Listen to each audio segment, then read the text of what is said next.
When Jessica Blackwood presented her first-class boarding pass to the gate agent, she never expected to be told to wait in economy.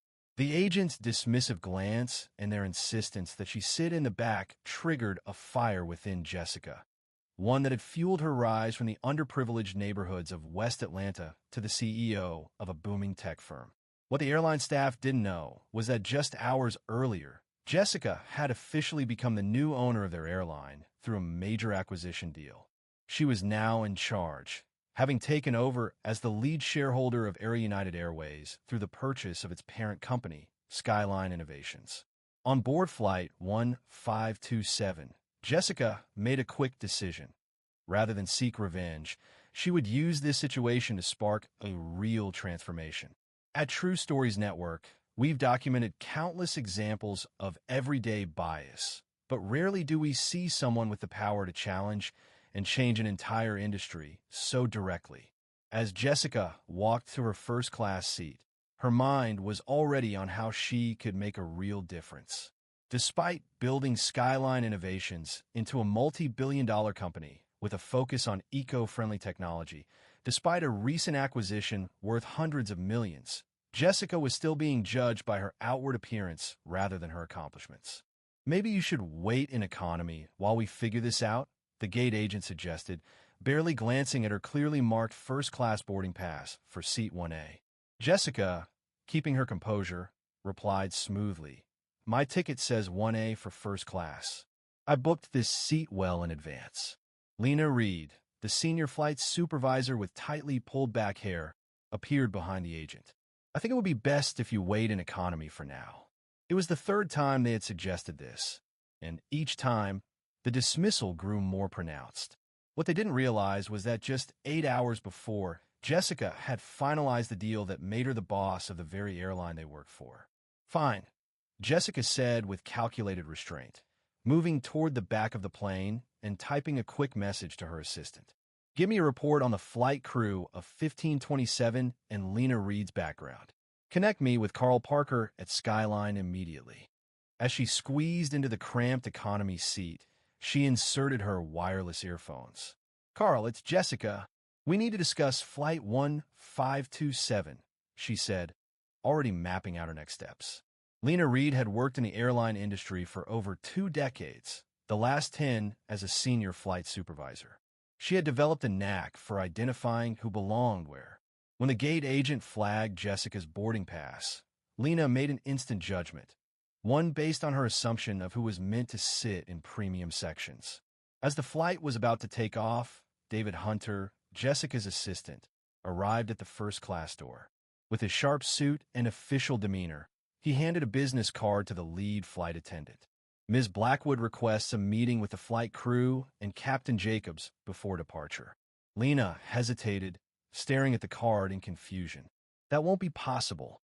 Perhaps you didn't know," David cut in, "but as of this morning, Skyline Innovations became the majority shareholder of Air United. Ms. Blackwood is your employer now, and she insists on a meeting before we take off." Lena's face drained of color as the realization hit her. She rushed toward the cockpit, the gravity of the situation sinking in.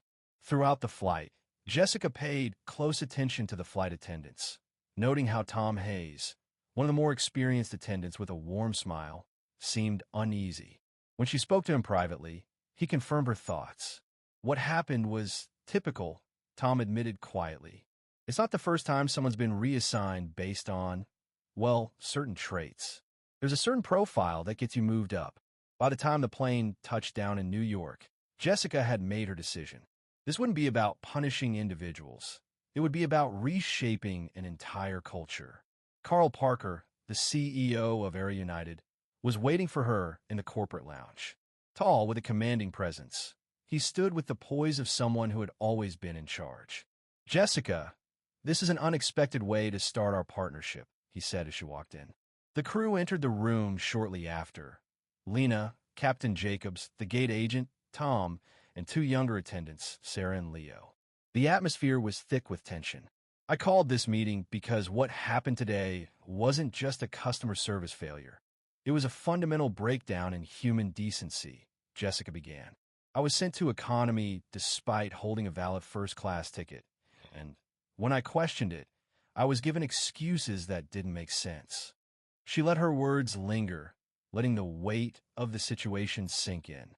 What none of you knew was that I had just become your boss. But here's what's most troubling. None of you should have needed to know that to treat me with respect. Turning to Lena, Jessica continued, Lena, I've reviewed your employment history. This isn't an isolated incident. You've earned a reputation for what you've called profile correction, moving passengers who don't match the image of who belongs in premium cabins. Lena's face turned bright red, but before she could speak, Jessica displayed a series of reports on a tablet, showing a pattern of similar discriminatory incidents. This isn't about one incident. It's about a company culture that allows biases to influence decisions. It's about leadership that tolerates discrimination as long as it's not visible. Jessica turned to Carl, his unease palpable. Carl, when we finalized this merger, we agreed that our companies would prioritize integrity, respect, and transparency. Yet I don't see those values reflected in what happened today. Carl shifted uncomfortably in his seat. I understand your frustration, but firing the entire crew over one incident, is that what you think I'm here for? Jessica cut in. To fire everyone and pretend that fixes the problem? That would be easy, but it wouldn't address the deeper issues. The tension in the room lifted slightly as people exchanged confused glances. No, I'm not here to fire you. I'm here to create change. Jessica outlined her plan for reforms, anti-bias training that went beyond surface level, with Lena helping to lead the charge. Captain Jacobs would receive management training on confronting discrimination, and Tom would work on revising customer service protocols. Tom, she added, your efforts show integrity. You're joining our new ethics committee as a flight crew representative. She turned to Carl, her voice firm. Carl, you've led this company through this bias. Now, take responsibility. The board will want to know what steps you're taking. Carl nodded. You have my full support, Jessica. One last thing, Jessica concluded. I want action, not apologies. Prove through your actions why today matters, not just for me, but for every passenger who's been judged based on appearance, not their ticket. As the meeting ended, Tom spoke.